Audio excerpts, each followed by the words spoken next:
Hello, you're listening to Sarah McCoy, and this is Chapter 12 of the Book of Hebrews, a new weekly podcast series. I've been a Bible teacher at Owasso First Assembly in Owasso, Oklahoma for over 40 years, and I love the way God's Word shows itself practical to today, time after time. Chapter 12's theme is Awesome Holy God, and it can be broken down into 4 parts. Part 1 is about endurance. What is the worst thing you have ever endured? Was it a sickness? Was it going through chemotherapy treatments for cancer? Or maybe it was a painful divorce or boot camp for the Marines or training for the Navy SEALs or something like that. All of those things require a lot of endurance. We begin Hebrews chapter 12, verse 1 on that theme. Therefore, since we are surrounded by such a great cloud of witnesses, let us throw off everything that hinders and the sin that so easily entangles, and let us run with perseverance the race marked out for us. If you've ever been to a marathon to watch the runners, or maybe you've participated in one yourself, you won't see runners wearing heavy bracelets and scarves and coats and long-sleeved shirts and long pants. They won't be carrying purses or backpacks or cell phones. They won't be dragging luggage on rollers behind them. And so, in the same way, to live the Christian life, we have to let go of the things that can entangle us. Sin, certainly, and other things too. Criticism of the church, being easily irritated at other people, grudges about the past, comparing ourselves to others, dependence on material things. But the writer goes on in verse 2, let us fix our eyes on Jesus, the author and perfecter of our faith, who for the joy set before him endured the cross. There's that word endure. Scorning its shame, and sat down at the right hand of the throne of God. Consider him who endured such opposition from sinful men, so that you will not grow weary and lose heart. Jesus certainly had an endurance contest on his hands when he went to the cross. He began his race when he was born in Bethlehem to a virgin, and for 33 and a half years he prepared for that awful time when he would have to make it through. You know, marathon runners endure awful pain. Some get cramps, some overheat, some need to vomit, some feel their muscles screaming, some get too hot, so that they have to be motivated by what lies ahead, a prize, the finish line, or recognition. And in the same way, Christians are running a race that really causes pain sometimes. They have heartaches and disappointments and persecutions and losses. It's very easy to feel like giving up. We remember that Jesus cried from the cross as he was enduring the last part of the crucifixion, my God, why have you forsaken me? But he did make it to the end and got for us a wonderful victory and salvation available for anyone who will accept in the whole world. And so if we can fix our eyes on Jesus and remember that kind of endurance, we too can make it through. That brings us to part 2, which is about discipline, a topic that is very much related to the concept of endurance. Verse 4, in your struggle against sin, you have not yet resisted to the point of shedding your blood. And you have forgotten that word of encouragement that addresses you as sons. And now the writer is getting ready to quote from Proverbs chapter 3, verses 11 and 12. My son, do not make light of the Lord's discipline, and do not lose heart when he rebukes you, because the Lord's discipline is for those he loves, and he punishes everyone he accepts as a son. Verse 7, endure hardship as discipline. See how these two concepts are being tied together? He's using that word endure again. Endurance and discipline. God is treating you as sons. For what son is not disciplined by his father? If you are not disciplined, and everyone undergoes discipline, then you are illegitimate children and not true sons. Moreover, we have all had human fathers who disciplined us and we respected them for it. How much more should we submit to the Father of our spirits and live?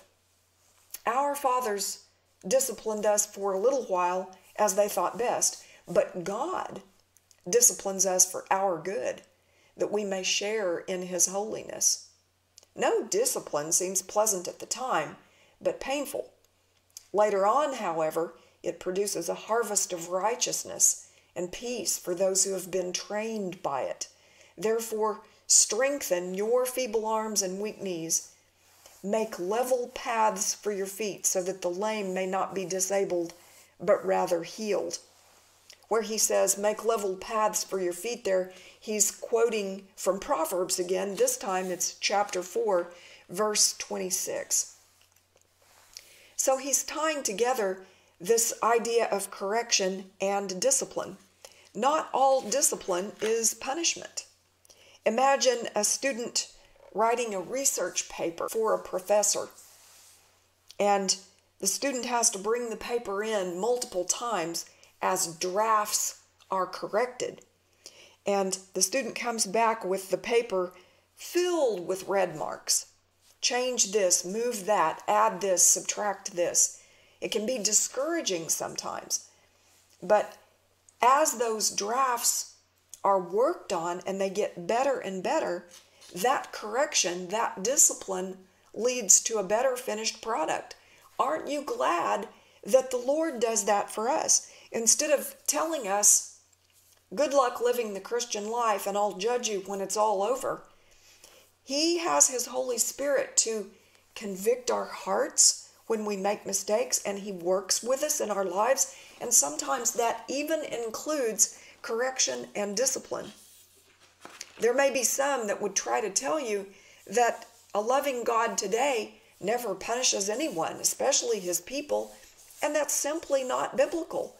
He's not holding us over hell and threatening to cut the string at any moment, but he is lovingly, like a parent who desperately loves his child, correcting us constantly and bringing us back from those things which would do us harm. And so we need endurance to run the race and also to be able to withstand the discipline that we know has to come to us because we are not yet perfect. Then we come to part 3 of this chapter, and it's a list of do's and don'ts. There are 6 of them altogether, beginning with verse 14. Make every effort to live in peace with all men and to be holy. Without holiness, no one will see the Lord. See to it that no one misses the grace of God and that no bitter root grows up to cause trouble and defile many. See that no one is sexually immoral or is godless like Esau, who for a single meal sold his inheritance and rights as the eldest son. Afterwards, as you know, when he wanted to inherit this blessing, he was rejected. He could bring about no change of mind, though he sought the blessing with tears. So we have 4 verses here, 14, 15, 16, and 17, with these 6 do's and don'ts.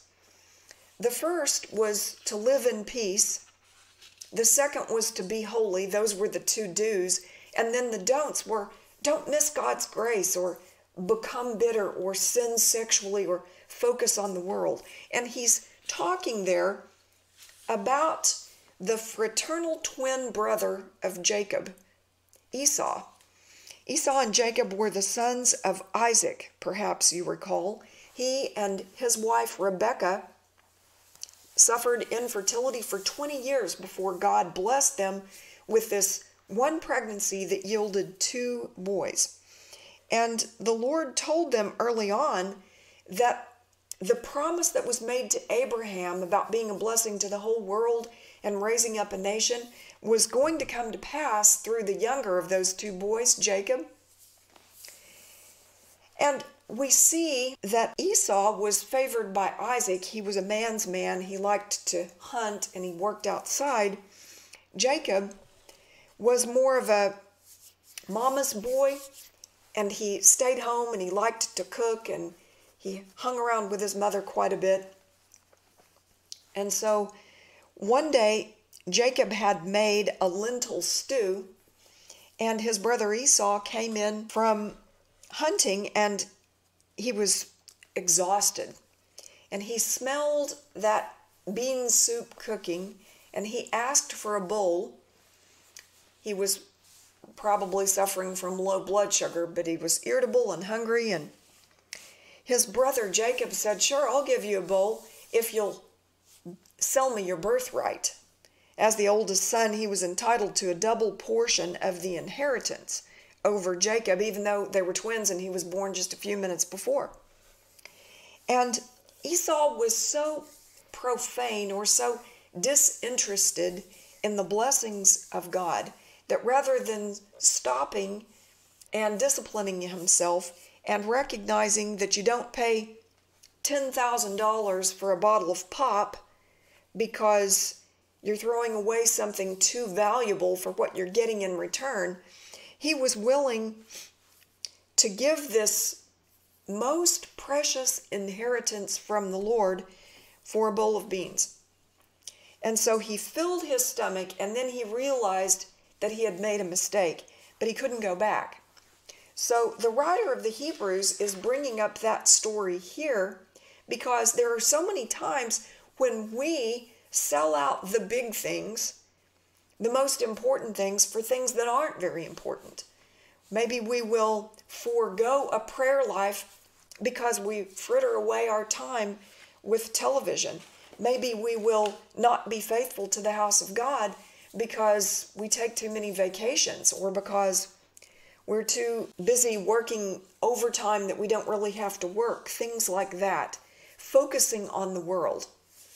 And so missing God's grace and becoming bitter, which are 2 other of the 4 don'ts in this passage, were also things that happened to Esau as a direct result of him focusing on the moment and selling his birthright for this bowl of soup. So then we move on and we come to part 4, which is very profound. I'll just call it why. Why all of these things? Why must we endure? Why must we be disciplined? Why all of these pieces of advice about how to live the Christian life? Starting with verse 18. You have not come to a mountain that can be touched and that is burning with fire, to darkness, gloom, and storm, to a trumpet blast, or to such a voice speaking words that those who heard it begged that no further word be spoken to them, because they could not bear what was commanded, quote, if even an animal touches the mountain, it must be stoned, end quote. The sight was so terrifying that Moses said, I am trembling with fear. Well, what could he be talking about here? He is referring back to the story in Exodus 19, where God is preparing the people for when he calls Moses up on Mount Sinai and gives him the law and the rest of the Torah, the first 5 books of the Old Testament, the Jewish law, not just the 10 Commandments. And at that time, the Lord wanted the people to understand what a solemn and holy time this was. You might recall that I told you that the theme of this whole chapter is going to be awesome, holy God. And although we've talked about endurance and discipline and do's and don'ts, we still haven't yet, up to now, spoken about the awesomeness of God and his holiness. So now we're going to answer the question, why all of these other corrections and do's and don'ts? And the writer of the Hebrews wants us to go back and remember that story about what happened when the Lord called Moses up on Mount Sinai. So a fire came down on the mountain, and there was a rule that any person that approached the mountain would be killed, even animals. In fact, let's go back and read it directly from Exodus 19, beginning with verse 10. The Lord said to Moses, "Go to the people and consecrate them today and tomorrow. Have them wash their clothes and be ready by the third day, because on that day the Lord will come down on Mount Sinai in the sight of all the people. Put limits for the people around the mountain and tell them, be careful that you do not go up the mountain or touch the foot of it. Whoever touches the mountain shall surely be put to death. He shall surely be stoned or shot with arrows. Not a hand is to be laid on him. Whether man or animal, he shall not be permitted to live. Only when the ram's horn sounds a long blast may they go up to the mountain." After Moses had gone down the mountain to the people, he consecrated them, and they washed their clothes. Then he said to the people, "Prepare yourselves for the third day. Abstain from sexual relations." Are you understanding here that God is so awesome and so holy that when he comes down to reveal his word to his servant Moses, it's not party time with our good friend the Lord and people rushing the mountain. Instead, it is a horrifying thing that causes the people to move back from the mountain and to hit the ground in reverent worship, and to keep their animals away, and to recognize that they are sinful and God is perfect. And his awesomeness must make us revere him. But we continue on in Exodus 19, and then we'll get back to Hebrews 12. Exodus 19:16. On the morning of the third day there was thunder and lightning, with a thick cloud over the mountain, and a very loud trumpet blast. Everyone in the camp trembled. Then Moses led the people out of the camp to meet with God, and they stood at the foot of the mountain. Mount Sinai was covered with smoke, because the Lord descended on it in fire. The smoke billowed up from it like smoke from a furnace. The whole mountain trembled violently, and the sound of the trumpet grew louder and louder. Then Moses spoke, and the voice of God answered him. It doesn't say that someone from the people was designated to play a trumpet. Instead, this was the trumpet of the angel of God. The people didn't know what to expect, but they were scared, and they were shaking with the cloud and the thunder and lightning, the kind of thunder that shakes where you are. Maybe you've been in a bad storm where there was a lightning bolt so close to your house that it literally caused the windows to rattle. That kind of fear. And the smoke billowing up like smoke from a furnace, and this really loud trumpet blast made the people understand that this creator of theirs was indescribably holy and powerful, and they were not worthy, and he was worthy. And so, hearkening back to that again, we're on Hebrews 12, starting with verse 25. See to it that you don't refuse him who speaks. If they didn't escape when they refused him who warned them on earth, how much less will we if we turn away from him who warns us from heaven? At that time his voice shook the earth, but now he has promised, and he's going to quote from a prophecy in Haggai chapter 2, verse 6, once more I will shake not only the earth, but also the heavens. The words once more indicate the removing of what can be shaken, that is, created things, so that what cannot be shaken may remain. Imagine taking a dirty tablecloth or an area rug outside and shaking it as hard as you can, or beating it against the side of a house or a tree or something in order to get rid of every impurity. So you want dirt and dust and dog hair and anything else that isn't a part of the fibers of that rug to be shaken away and the nice material to remain. And in the same way, the Lord shook the Mount Sinai, and he is now shaking us that all the impurities might be removed. Verse 28, therefore, since we are receiving a kingdom that cannot be shaken, let us be thankful, and so worship God acceptably with reverence and awe, for God is a consuming fire. That is a direct quote from Deuteronomy 4, verse 24. Starting with verse 23, be careful not to forget the covenant of the Lord your God that he made with you. Do not make for yourselves an idol in the form of anything the Lord your God has forbidden. For the Lord your God is a consuming fire, a jealous God.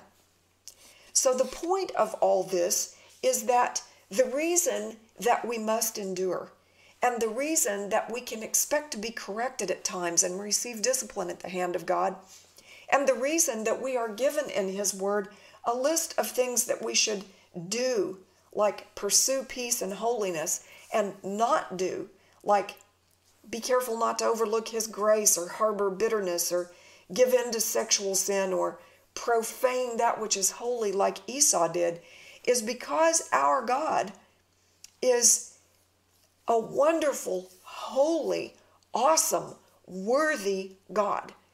And it is our responsibility as his people to listen to what he says. So with endurance and discipline, we can live in reverence and awe before the holy, awesome God. If this podcast has been a blessing to you, please pass it along.